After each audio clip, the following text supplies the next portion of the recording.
All right, so for the second game in a row, the Sharks beat the Arizona Coyotes, beating them by a final score of 4-2. The Sharks now have reached the 20-win mark, which is nice. And yeah, so the Sharks played pretty good. It's interesting that they've been outplaying the Coyotes these past two games. When I saw them, they got destroyed. And I think it's due to the goaltending. The Sharks' goaltending has improved. Korenar got his second straight win. And so did the Sharks against a team in front of them in the standings, which is nice, but not by much. The Sharks are just 2 points back of the Coyotes now, and the Blues are up there too. So we got to, win these games, make sure we're being consistent because we haven't been consistent all year, and that's led to a lot of our losses.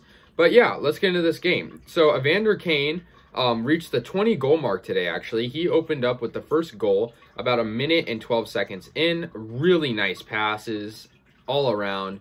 Great goal from him. Put up the Sharks 1-0. And Darcy Kuemper was in net tonight for the Arizona Coyotes.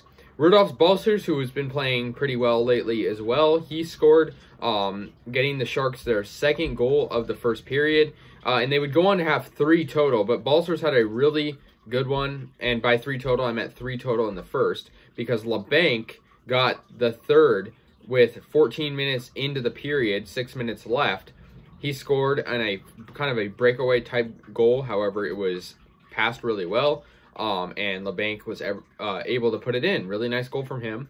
But the Arizona Coyotes kind of led a little bit of a comeback. The Phil Kessel, nearing the end of the first period on a delayed penalty, Phil Kessel scored on a pretty nice feed, and it was a slap shot and tip in, which allowed them to score.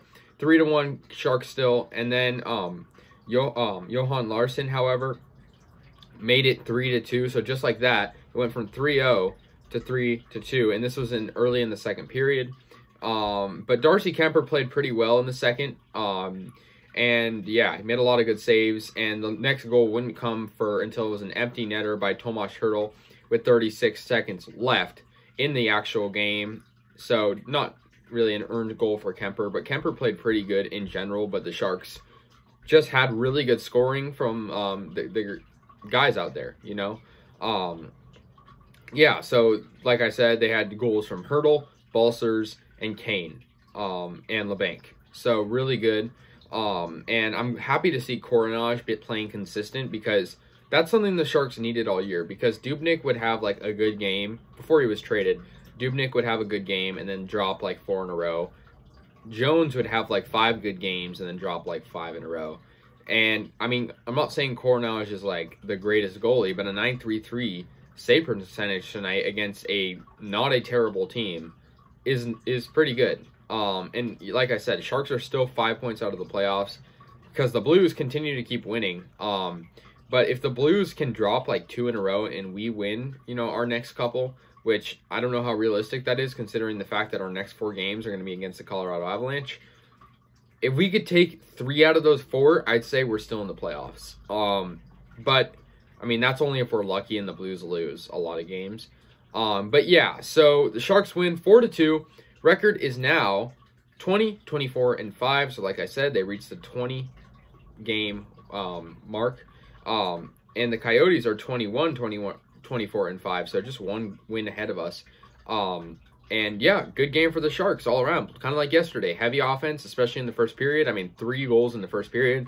Pretty much set the tone for the game, even though the Coyotes were able to kind of start a comeback. But yeah, anyways, guys, let me know your thoughts. Like I said, next game will be against the Colorado Avalanche. So that should be a good one. Hopefully the Sharks can win it. I don't know. It'll be a miracle, but we'll see. And yeah, let me know your thoughts. And let's go Sharks.